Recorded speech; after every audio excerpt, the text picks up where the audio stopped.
I'm lucky that I get a lot of people every day reaching out from really around the country who are, looking to move to Arizona to Phoenix Metro, hopes and dreams of buying a home here.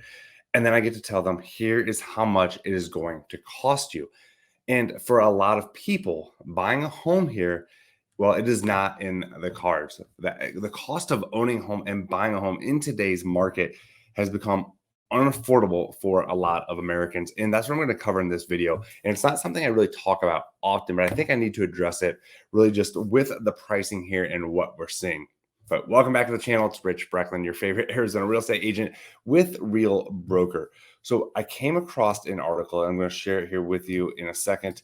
And it was today: harder for borrowers to secure a loan in February. Credit availability hits multi-year lows. And it talks about, it dropped 3% from its January level to a reading of 100.1. A decline in the MCAI indicates that lending standards are tightening, while increases in the index are indicative of loosening credit. The index was benchmarked to 100 in March 2012.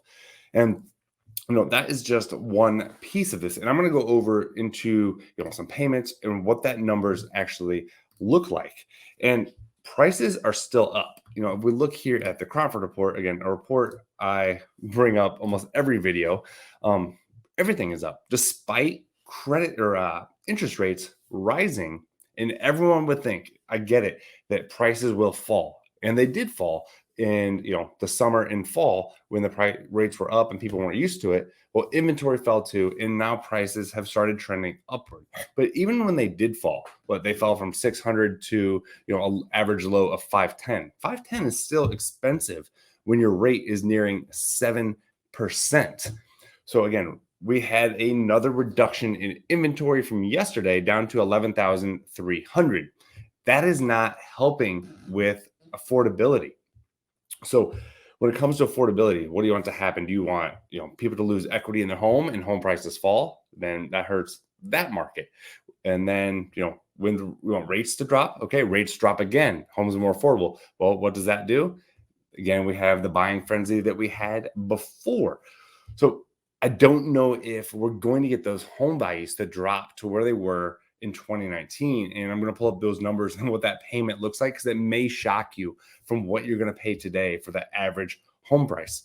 And right here, the average home price this month, monthly sales, $533,000 average, with a median of 417. Both numbers up from last month and last quarter. Great sign if you're a seller. If you're a buyer, well, you may feel the pressure, especially with rates going up. And it's not just home prices. And I came across this article as well, which is absolutely insane, with the share of new car buyers with a monthly payment more than $1,000 hits a record high. Like, where are the priorities? And I get it. I love cars. I love having a new car, even though I have a 2011 Tundra, but $1,000 monthly car payment with inflation and everything else going up. This is not good. It's not good to see these numbers, and the repossessions we're going to see from that, I think, are going to be at high levels if they're not already. And it's much higher. We have more people in this category than we have. So it's a record high last quarter, more than $1,000 car payment. I get it. I had a brand new Ford Bronco, just loaded, ready to go. And when I looked at it, I'm like, what the hell am I doing? Do I want a car payment over $1,000 when I could just go buy an investment property back in Central Illinois, where I'm from, and have my payment actually work for me? So I canceled it, and I'll let someone else take on that payment, because Lord knows there's someone willing. No, the average payment, or the average house price, like I said, is $533,000. So I pulled up some homes and I went through and found one that I'm going to run some numbers on here. So this, make it bigger for you. All right. So a $530,000 payment. And let's say you're only going to put 5% down. That's all you need to, conventional, with your rate being at 6.75 because it went up from yesterday. And 30-year conventional. Property taxes on this are going to be around $2,000. At least taxes here are cheap. PMI, we're going to say around 0.5%. Again, depends on the lender. Home insurance around $1,500. That makes your monthly payment with PMI $3,767 per month. That's average, average. And then after PMI, it's going to drop to 3,500. So 3,767 a month for average. Well, what does average look like? How much do you have to make per month to afford average? And this is from Chase, and they break it down really simple. The 28% rule. So if you're ever wondering, well, how much can I afford? So the 28% rule breaks it down really nicely. 28% mortgage rule states that you should spend 28% or less of your monthly gross income, gross, not net, on your mortgage payment. Principal, interest, taxes, and insurance, and then HOA if that's included. And then to determine how much you can afford using this rule, multiply your gross income by 28%. For example, if you make $10,000 every month, 120 grand a year, then multiply the 10,000 by 0.28, $2,800. Using these figures, your monthly mortgage payment should be no more than $2,800. And if you're wondering, what does $2,800 get me per month? Well, it gets you a home below the average, below the median for $385. And that's, again, putting 5% down and 6.75% rate. And your taxes might be a little bit less than that, but right around a $385,000 home purchase if you're making 120 grand gross income. Well, let's go to the average. Let's say you want to buy an average priced home here, and we're going to use, again, 530. Well, how much do I have to make to afford average? So again, your $530,000 payment. You have no other monthly debt. We're assuming you don't have the $1,000 car payment. And again, 530, you're putting down 5%, interest rate is 6.75, taxes around 2 grand, insurance 1,500, and PMI around 209. Let's take PMI off. Let's pretend that we got the seller to cover that. So even then, to afford average, you have to make $152,000 gross.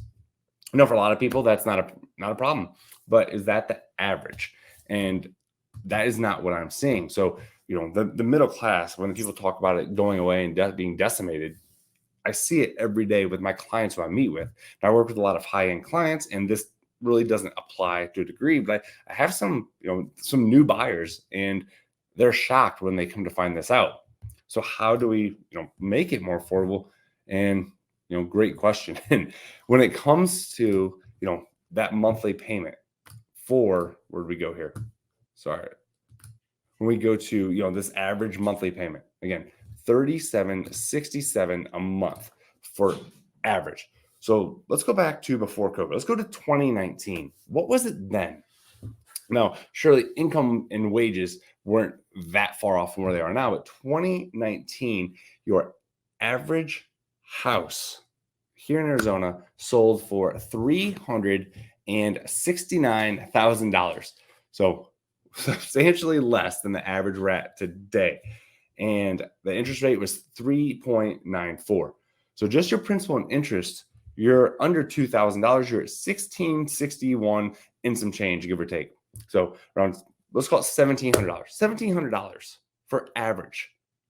That's half of what it is today. So I can see why more and more people are frustrated and stressed and don't know what they're going to do.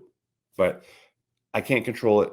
Again, I'm just reporting the numbers. Here's what we're seeing. So what do you think needs to change to make housing more affordable? Is it lower rates?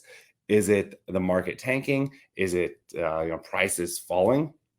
A few things I think are going to happen is there are going to be, some people just won't be able to afford a house right now. But rent isn't really much better. Rent is expensive. It is what it is. And we'll see again what plays out. But right now, what the trends are showing us, again, I don't get married to the data. I'm not emotional about it, but the trend is showing us there's not enough homes here. Prices are not falling like people need them to. And with the uncertainty in the market and what happened with SVB Bank and rates dropping, but they'll probably need to go up again with inflation. So again, let me know what you think happens. And I'm doing 2 videos every day, just with so much going on to keep you informed. And if you have any questions, reach out, send me a message on Instagram. Make sure to follow me. Send me an email to rich@arizonalife.net. Happy to help you make that Arizona dream come true. It's Rich Brecklin, Real Broker. Watch this next video, and I'll see you next time.